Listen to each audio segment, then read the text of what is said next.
Hello there and good afternoon, everyone. My name is Tamara Spielvogel. I'm the Senior Committee Director for NCSL's Environment Committee. I'd like to welcome everyone to today's webinar, which is co-hosted by both the NCSL Agriculture and Energy Committee and the NCSL Environment Committee. As a reminder, today's webinar is the third in a three-part series of e-learning webinars that the committees have co-hosted. Our first webinar, which was held on June 29th, focused on the 2012 Farm Bill. Our second webinar, which was held on July 13th, focused on emerging nuclear energy technology. An audio copy of each webinar is available online. Please feel free to contact me for more information on either of the previous webinars. Today's webinar will feature three great presenters. Our first speaker will be Steve Brown. He is the Executive Director of the Environmental Council of the States, or ECOS.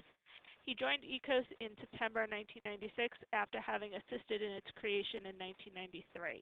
Among other responsibilities, Steve serves as ECOS's Chief Staff Representative and Spokesman on Capitol Hill to federal agencies and to other state associations and organizations. Our second speaker is Alexandra Dunn, who serves as Executive Director and General Counsel of the Association of Clean Water Administrators, also known as ACWA. She has 16 years of experience in environmental law and policy. Ms. Dunn has worked extensively on water quality, water treatment, and implementation of the Clean Water Act. She is a published author, speaks regularly on water policy, sustainability, and environmental justice.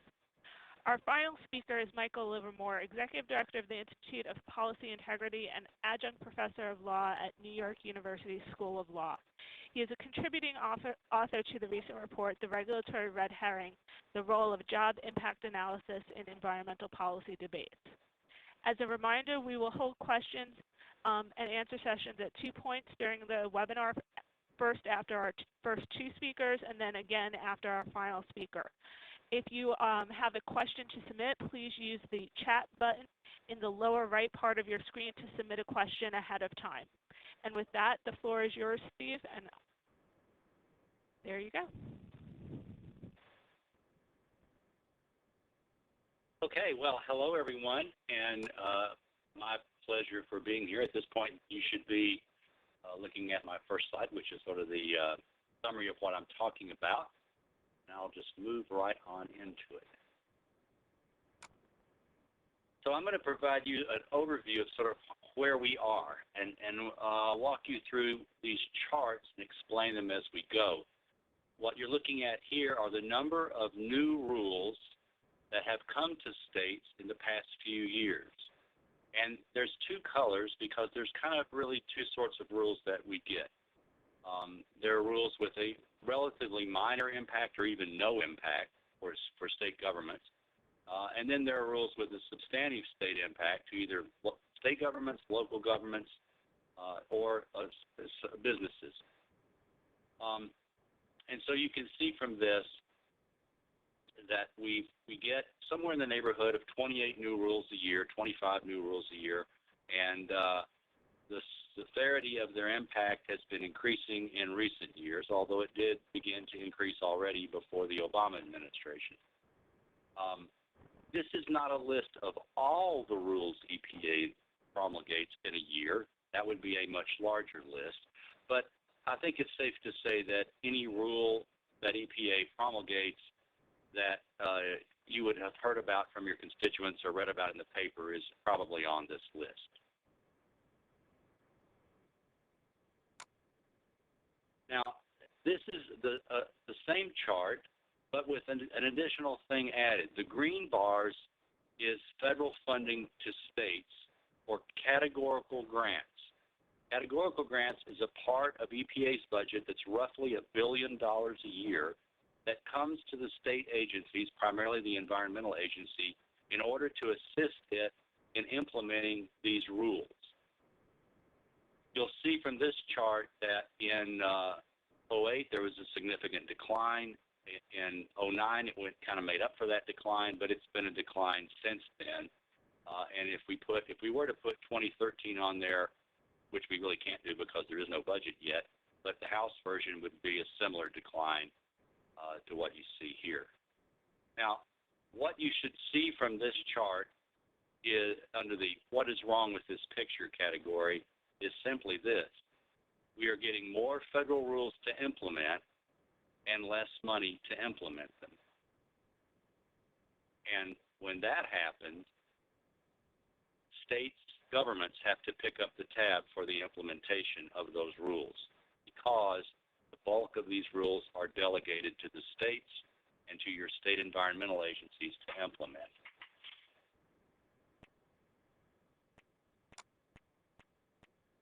The previous slides were a year-by-year assessment. This is what it looks like from a cumulative point of view. So you see the red chart area part of this graph is the rules that have a substantial effect on state governments and local governments. And then the lighter shade are the other rules that are issued every year, but which have essentially no effect. They're more minor rules.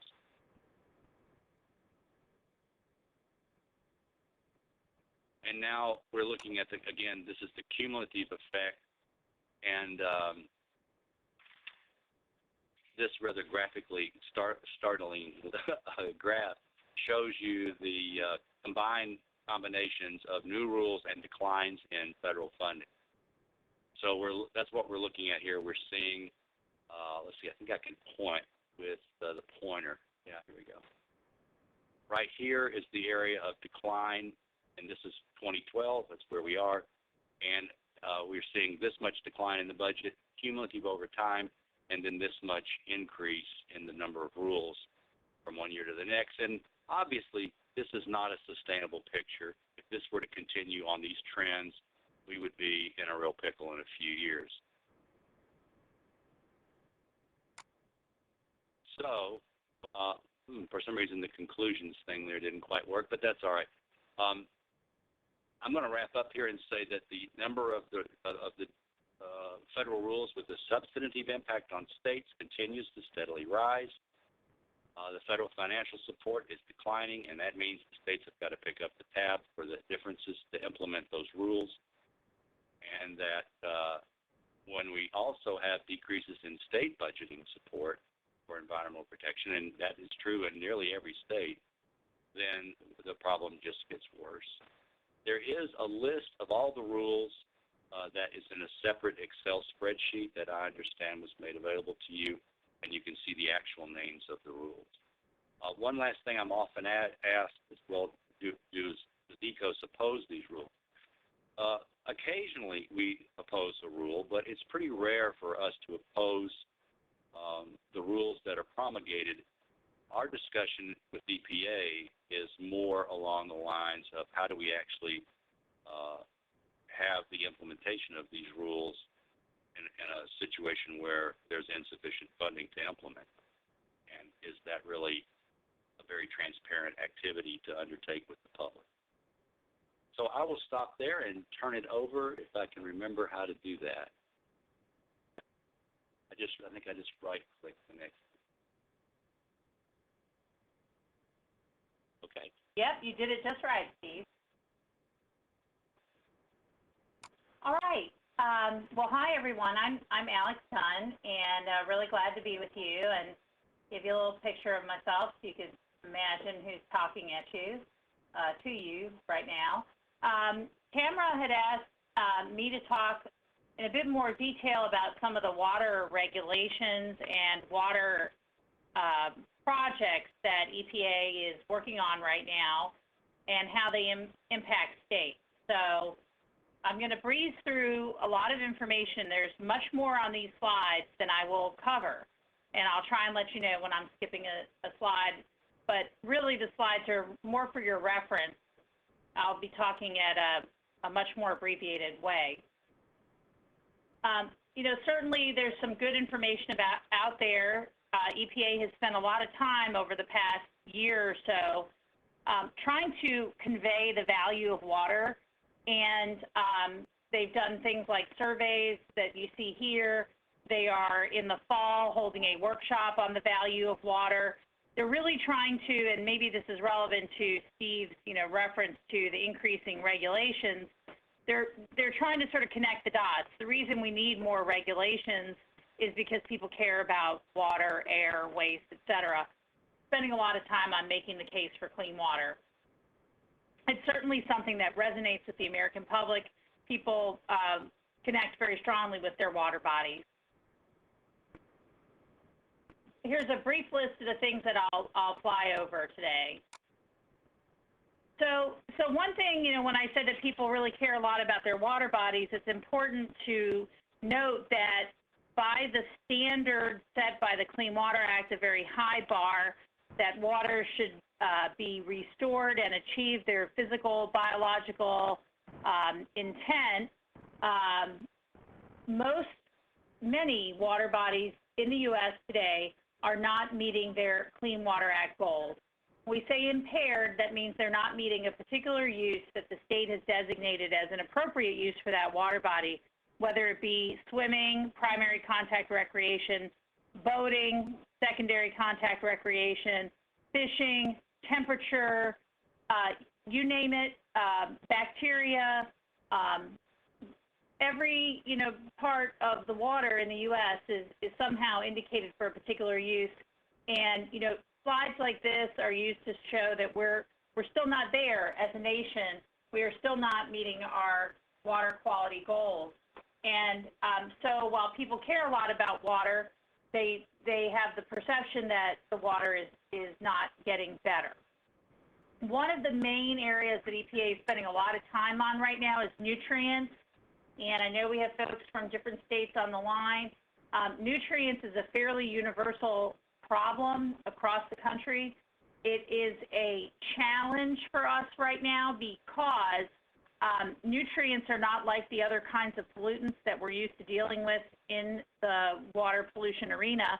Usually we're dealing with something that's toxic, and there's a level at which we know is bad and a level below which you're quote-unquote safe or okay. Nutrients are variable.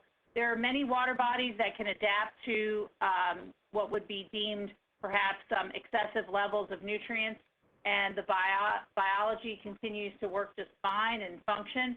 There are other water bodies that are dramatically adversely impaired by nutrient over-enrichment, such as the Chesapeake Bay, Gulf of Mexico, et cetera. So I would say that nutrients is pretty much the front and center pollutant. We're talking about nitrogen and phosphorus that EPA is looking at. And on this slide, you'll see that EPA is really struggling with a number of things, mainly pushing states towards the development of numeric nutrient criteria. And the states are pushing back, saying that, yes, numeric nutrient criteria makes some sense in some places and in some water bodies, but we need a lot of flexibility here. We need what we believe is a rich mosaic of solutions. So we've got a fish mosaic there to kind of remind you of that. Basically, because nutrients are highly variable and we can't set that automatic safe level per the nation or even per an entire river, we really need to have some flexibility here, and we need to defer to the states. So this is where we're trying to set a balance with EPA. We did a survey that we are wrapping up very soon to show EPA that states are making progress on nutrient controls. EPA is really measuring the states on whether they have numeric nutrient criteria for nitrogen or phosphorus for an entire class of water bodies in a state. That's a very high bar. That's like saying the state has to run a triathlon. But if the state runs a marathon or does the swim or does the bike, that's not enough. What we have right now is we have a lot of states doing the swim, running the marathon, doing the bike, but they're not doing the triathlon by EPA's definition, which again is that entire categories of water across the entire state for nitrogen or phosphorus. So we're trying to show EPA states are doing a lot of things. And our survey will document that there are a variety of ways that states are approaching this challenge, and they are moving forward and making progress. I'm going to switch topics now from nutrients to another kind of hot area, which is jurisdiction. This is something that I'm sure you all are hearing about, which is, yes, 40 years after the Clean Water Act was enacted, we're still trying to determine what is a navigable water. and a navigable water such that the regulatory provisions of the Clean Water Act apply. We know from prior legal decisions that isolated, wholly intrastate waters are generally not considered federally jurisdictional, but other waters, waters that have connections to navigable waters or that have here a significant nexus to a navigable water may be covered. This picture shows you some of the types of waters that we're looking at. I'm going to use the pointer. These waters that are traditionally navigable, these waters that are adjacent, and these uplands, which tend to not be jurisdictional without a significant nexus. EPA, as you may know, has developed a jurisdictional guidance that is supposedly trying to clarify what is a traditionally navigable water and how to do this significant nexus analysis. This is a picture of Mr. Rapanos, who was the party in the case that went to the Supreme Court over whether or not this land here did have a significant nexus to a navigable water. It was found that it did. That guidance, the 2011 proposed guidance, ECOS and my organization and many other state organizations really stated that we're beyond the place where guidance is going to help us. This is a very complicated area. We'd like to see a rule. So yes, we're asking for a rule, but EPA is not going that direction right now. They're still working on a jurisdictional guidance. The guidance is supposed to help us clarify what is generally not going to be covered. This is a dry arroyo. Many of you, depending on what states you're in, have some of these waters where it can really be questionable whether they are navigable. I mean, this certainly doesn't look navigable, but when it's full of water, it might. And so there's still a lot of ambiguity there. Turning to another hot topic under the Clean Water Act, some of you may have heard about integrated planning and permitting. This is an effort to allow municipalities to sequence their obligations under the stormwater program, wastewater program, and I have a question mark for drinking water because it's not clear that drinking water is included in EPA's presentation of this new idea, which would allow communities to plan and sequence these obligations. Big questions out there as to how to execute because EPA says that we don't want to have any violations and we're not relieving anyone of any regulatory obligations. So it's difficult to see how one would sequence compliance and not account for the fact that there might be some interim violations or interim regulatory relief needed. So this is still evolving, but you may be hearing from your municipalities about it. It's something that the mayors and communities are very passionate about. And there's a hearing next week, the second hearing, where we will be testifying, where some communities as well as states and EPA will be talking about how this integrated planning concept is moving from concept to reality. Still very early in formation. Going to breeze through a couple more rules, and then we'll pause for questions. Be aware that there is a rule, the e-reporting rule, which is at OMB. This would transition water permit information, water permit applications to electronic form. It's going to have a big impact on states because states are going to need to have the right kind of database and the right kind of data system to accept information electronically. And we have made a call to EPA. This might be one of the new rules that is on Steve's list, but certainly it's a perfectly appropriate thing in 2012 to move to electronic records. In fact, it's quite silly that people might still be submitting paper records to their state from permitted facilities. But it's another thing to tell a state that it has to have, the only way this will work is if it has a completely up-to-date an EPA quote-unquote approved system. So that is something that we don't necessarily have a problem with the rule. As Steve said, we have a problem with the resources to implement it. This prior slide is a picture of the technical process of defining water quality standards, monitoring and assessing waters, and developing TMDL. It sounds like I'm speaking in code, but I just want you to know that in the water arena, we have new regulations coming up under this area and new policies under this area, both these areas. So sitting at OMB right now is a complete overhaul of the water quality standards regs, which were last done in '83. Projected public release was in March, but we do not believe that we will see that anytime soon. In fact, we don't think we'll see it until after the election. It will be a proposal, so it's important to note that it will be a proposal. And the states are generally supportive of elements of this, but there are a few controversial elements.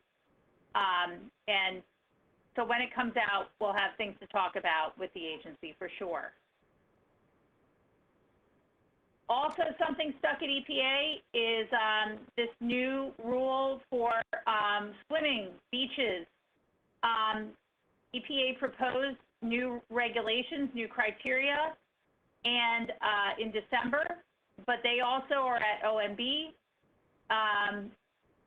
for moving forward. And the states did express some concerns with the data that was being used. There was very limited beach monitoring used to put out this regulation, but it would apply to beaches all over the country, including, river beaches, inland. But they're using very limited data to develop the new criteria, and there's some concerns there. Again, this is not moving forward right now because of the impending election. One thing that is moving forward are policy concepts, because regulations are, as I said, sort of stuck. EPA is working on and has worked very closely with the states on a new vision for the TMDL program. And it should be released very soon, and it's a fairly exciting development, really looking at impaired waters and what this program will look like 10 years down the road. A lot of work has been done to identify impaired waters, as that very early slide I showed you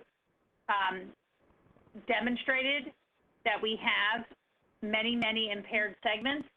So how are we going to manage this program for the future? A little bit more here about TMDL. Some other things that are coming out are some new memorandums on delisting waters, on multi-jurisdictional TMDLs, that's TMDLs that cross state lines, and advancing concepts of adaptive management.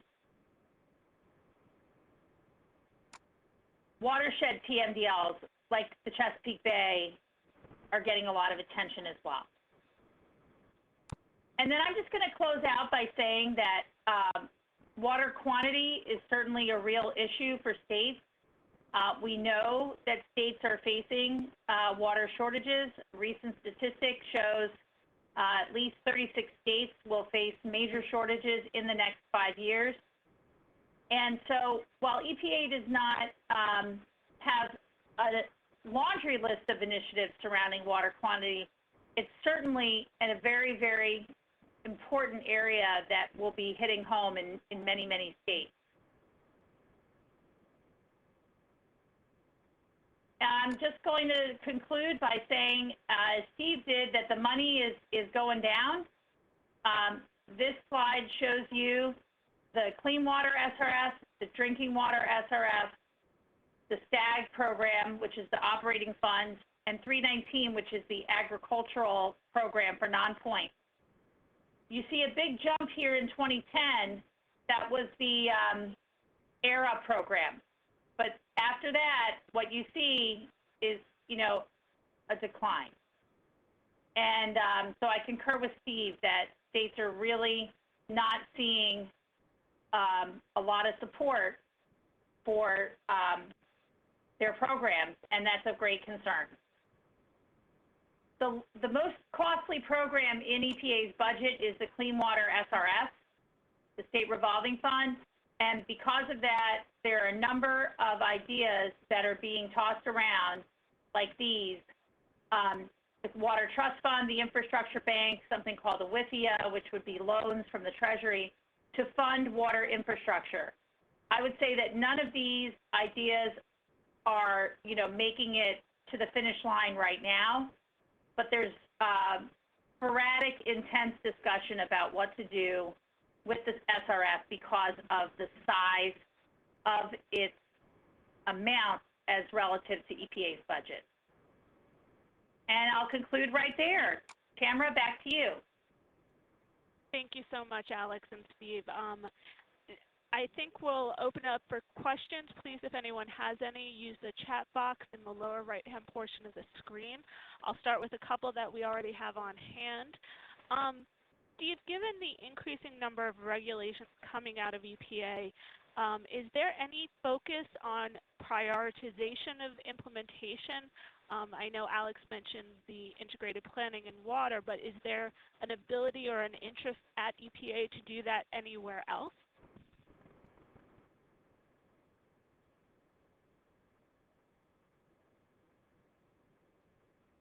And the reason is, if they decide they're going to focus on some set of rules and let the others slide for a while, they get sued and they get taken to court, and the court orders them to proceed.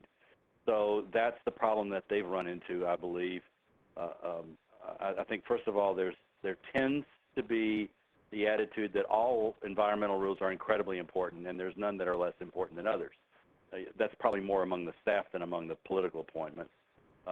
And then secondly, if they do ignore something or put it on the back burner, they get sued on it, and so they end up having to do it anyway. Okay. Alex, a question on the regulations and documents being held up at OMB. What happens in terms of what's the impact on states if those don't get released for final issuance or publication by OMB? Well, I think in some cases it would be released because we have a lot to do already. The water quality standards updates will trigger the need to do rulemaking at the state level. In some cases, that means that the states would have to take legislative action to allow the rulemaking. So most of what is at OMB is going to result in burden on the state. So is anything at OMB in the category of hindering water quality progress? I would say no. Things like the e-reporting rule could be very helpful, but again, there's a concurrent burden on states. Same with the standards updates, rec criteria, same with jurisdiction. There isn't anything at OMB that won't result in some sort of direct cost burden on states. And so if they continue to be held up, I'm not sure that we would see a lot of states unhappy about that. We're very used to, receiving regulations, as Steve said, and most regulations can do something to progress environmental quality, and we stand ready to implement those rules. But the ones that are there now could be helpful, but I think might carry a bit more burden than help. Just in consideration of time, I'm going to hand things over to our final presenter, and then if we have additional time for Q&A at the end, we'll turn to some other questions as well. But Michael, the floor is yours. Great. Thanks very much, Tamara, and thanks for the opportunity to chat with everyone today. I'm going to change gears a little bit to talk about some of the job impacts of environmental rulemaking at the federal level rather than impacts on state budgets. This discussion will be based on a report that Policy Integrity released about a month ago that examined the employment impacts and some claims around employment impacts associated with environmental regulation. So the first thing that we talk about in the report, and the first thing that's important to keep in mind when thinking about employment impacts from environmental regulation is that labor markets are dynamic.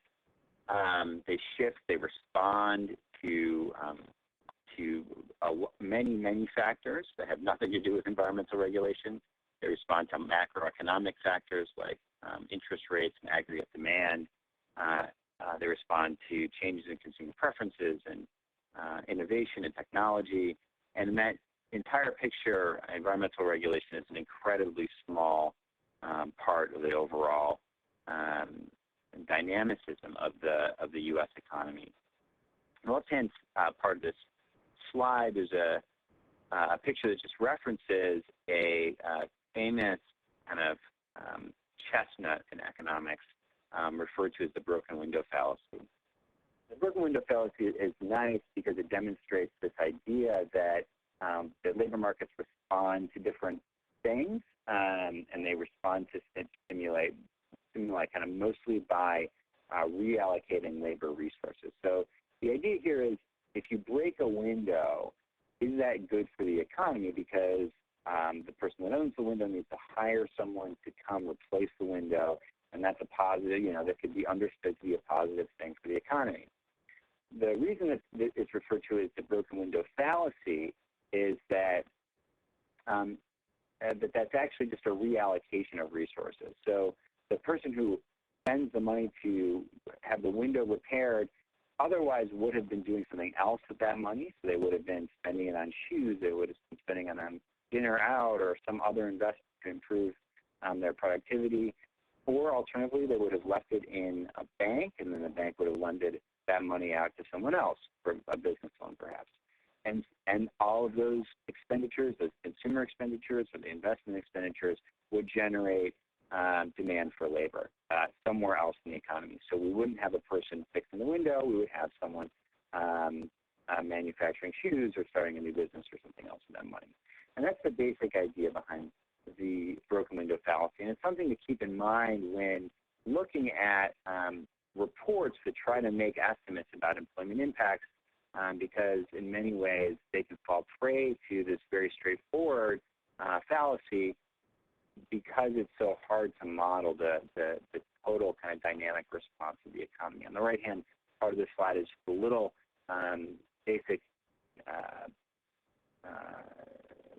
infograph here about how the labor market works, that we're talking about a stock of unemployed that is, people are always entering the labor market, people are exiting the labor market.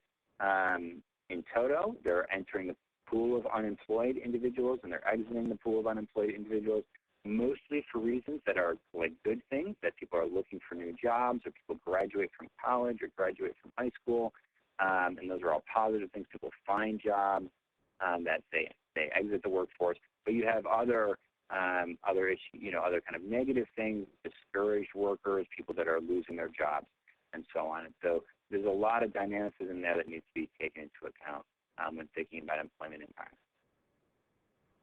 So the next slide here is about the models that are used, and for folks that work in politics, you may have seen some of these models that come across your desk that try to make predictions of what the employment impact of an environmental rule is going to be. And these predictions are very hard to make, and many of the models are not terribly well suited to actually making any kind of aggregate prediction about employment impacts. The example that I like to use is at the bottom of this slide, right down here.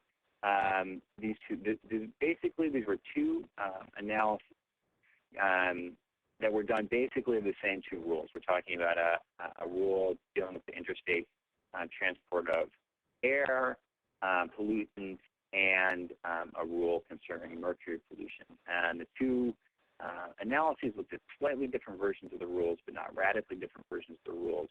They use somewhat different models, but not radically different models, different assumptions. And what you came up with is one study found that the rules would generate a $1.4 million increase in employment over a 5-year period. And the other rule found that there would be a $1.4 million or 4 million jobs lost as a consequence of the rule. So obviously this is a sign that these models are very, very sensitive to inputs. They're very, very sensitive to assumptions.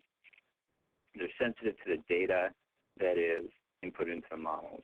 And this uncertainty needs to be taken into account by policymakers when evaluating these reports and when deciding whether to rely on them when setting public policy.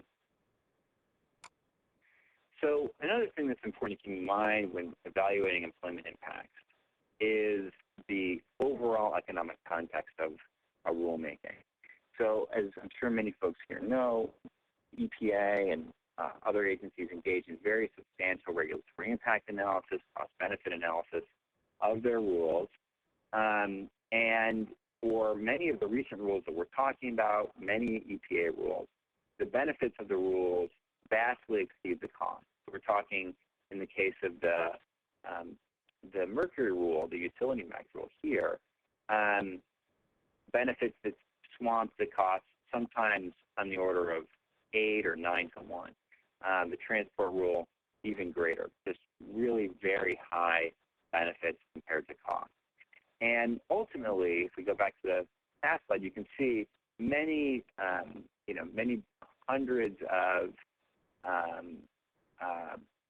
sometimes hundreds of millions, certainly tens of billions of dollars worth of benefits in excess of cost. And then if you look at comparatively, if you compare the employment impacts of those same rules for the transport rule, and if you look at EPA's likely very much more plausible estimate of the employment impacts, we're talking about 2,000 jobs nationwide. Not a huge economic impact when you're talking about a rule that has tens of billions of dollars of benefits and also many billions of dollars worth of cost. The utility Mercury rule, same kind of order of magnitude. We have 9,000 job gains, some temporary jobs. These are annual job years, 30,000. Different versions of the rule have slightly different estimates of this, but we're looking around this order of magnitude for the employment effects. So again, compared to rules with, hundreds, let's say $100 billion, certainly tens of billions of dollars worth of economic impact, the employment impacts, when you put that into the context of the totality of the effects from a rulemaking are not the major economic impact. And so it's important to keep in mind the context of these rulemakings when thinking about the employment impact. We put out a guide to understanding these jobs analyses that do float around. And I'll just go through some of the key points really quickly, and then we can turn it over for questions. So the first point we make here as a question is, you often hear about jobs gained or created, lost, destroyed, killed, and all those are words that you hear in the political arena. And our view is that those words are appropriate when we're talking about net effects.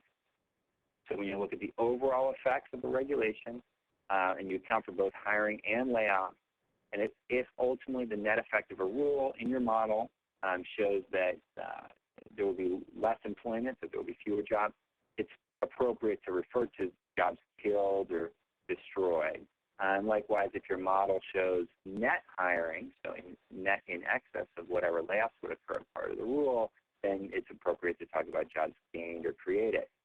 But for the most part, these analyses only look at industry or region-specific job predictions. They're not looking at net job predictions.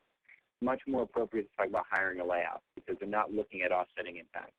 So they can say, yes, in this region, if we build this pipe, 2,000 people will be hired to lay the pipe and maybe some additional support staff, but the alternative use of that capital and whatever hiring would have been associated with that alternative use, we're not taking that into account. So all we can talk about is really hiring, but we can't make any claims that there's a net effect and that jobs are gained or killed. Another thing to keep in mind, is, as a word to the wise, is that many of these reports many of these analyses will report employment years as jobs, as a single year of employment for one person, and that's very different from a permanent position.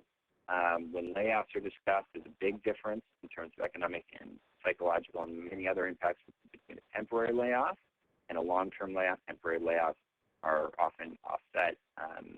People can end up in alternative employment that pays the same wage, that is a welfare loss to them, but it's not a major productivity drain on society. Long-term layoffs where people lose skills and become discouraged from joining the workforce are much more problematic. And then finally, these are just, and people can go reference those if they like. You have these slides available to you. There are just a handful of questions to ask when you take a look at these models. Are the assumptions public? Can it be repeated? It's a sensitivity analysis that tells you how much the assumptions and model choices are driving the analysis. Has there been any peer review? Is this an independent actor that's doing this? And then how does all of this fit in with a larger cost-benefit analysis of the regulation? And those are all important questions to ask when looking at these reports, because otherwise you're really just getting a bunch of numbers, and it's very hard to know if they mean anything significant. So with that, I will turn it over to Tamara for any final questions. Thank you so much, Michael. I appreciate the valuable insight into the key component of the ongoing conversation. I do have a couple more questions. Michael, do you see data transparency as an issue in trying to understand these competing analyses? Yeah, absolutely. And I think that, when you get a number that says, you get a report and it's 5 pages long, and it says, we ran this model, we don't tell you really what our assumptions are, and we don't tell you necessarily what the data that we're using is. And it shows that this regulation is going to create 10,000 jobs, or it's going to result in the layoff of 20,000 people. And it's just, the model is and the data and the assumptions, that's the whole thing. That is, that the number at the end is almost, it's not important. What's actually important is all the information that goes into it. And if you find those assumptions to be implausible, then the number is basically not useful at all. And, so a major one for the big rules is whether, say, technological development is assumed to occur or not occur. And, some may find an assumption that there will be no technological development over the next several years to be an extraordinarily implausible assumption, yet it may account for a major part of the ultimate results that you're seeing. So it's very, very important that information to be disclosed, and that smart consumers of these reports are able to evaluate those assumptions and data choices, model choices, to really be able to interpret the results that they're seeing. Great. One more question for you, Michael. Are these issues that you raised going to be between competing analyses and their results, are these compounded when you're looking at analyses that are dealing with cumulative impact of multiple regulations? Well, a lot of these analyses are looking at one-off rules. Certainly they're going to exist, the same kinds of problems will exist for when you're looking at multiple rules. And basically, the more you try to put into the analysis, the harder it becomes at some level. And so if you want to look at some major cumulative analysis of regulations that are looking at the whole economy, then what you need to do is be modeling the entire dynamic U.S. economy, and then how all these individual pieces are responding to the stimulus that you're talking about, these different rules. And what I like to say is, if anybody had a model of the U.S. economy that was that good, they would be like billionaires, and they would never let anyone use it for the sake of, making policy choices. You would keep that to yourself, because that's, you could arbitrage on that information. And so what these models are really good for is predicting localized region-specific or sectorally specific impacts. And the more they try to model the whole economy and do net impacts, they're going to run into trouble.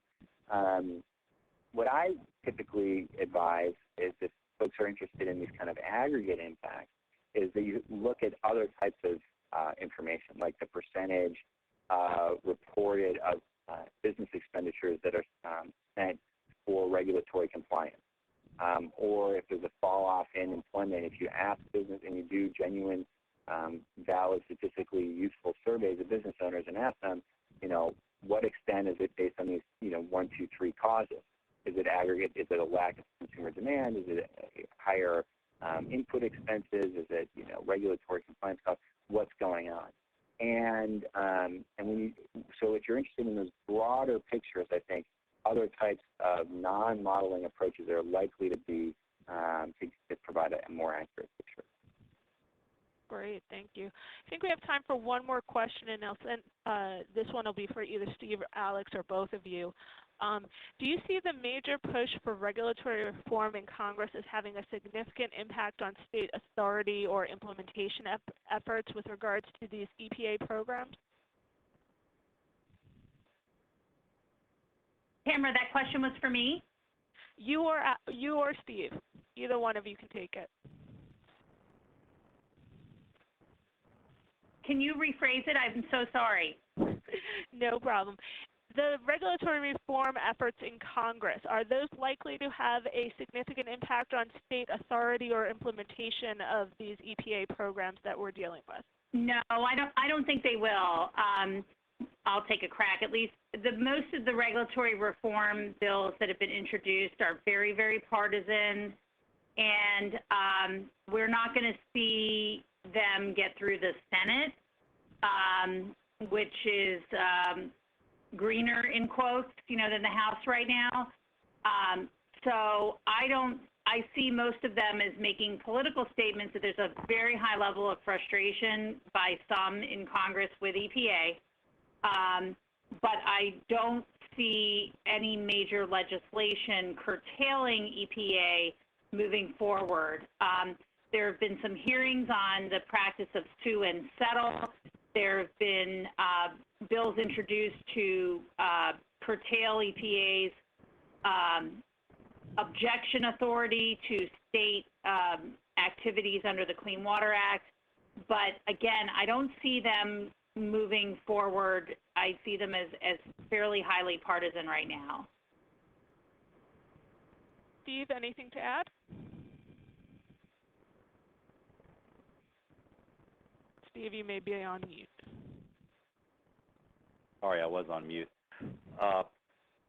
Yeah, I would agree, but with an asterisk. The election could affect whether things will proceed, but as long as we have the situation we have now, nothing's going to move forward.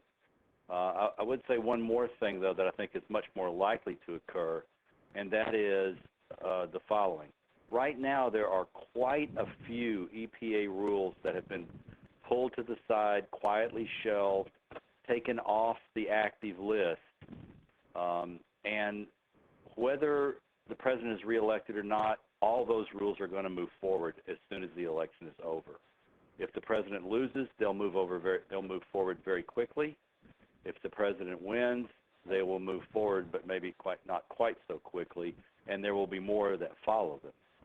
So I think I would expect that graph that I showed you earlier showing an increase over the last few years in particular to continue that slope up and have quite a few new rules out. And again, for the environmental agencies in the states, it's not that we oppose what each individual rule does, but there is a question about the literal ability of states to implement that many rules in a meaningful way.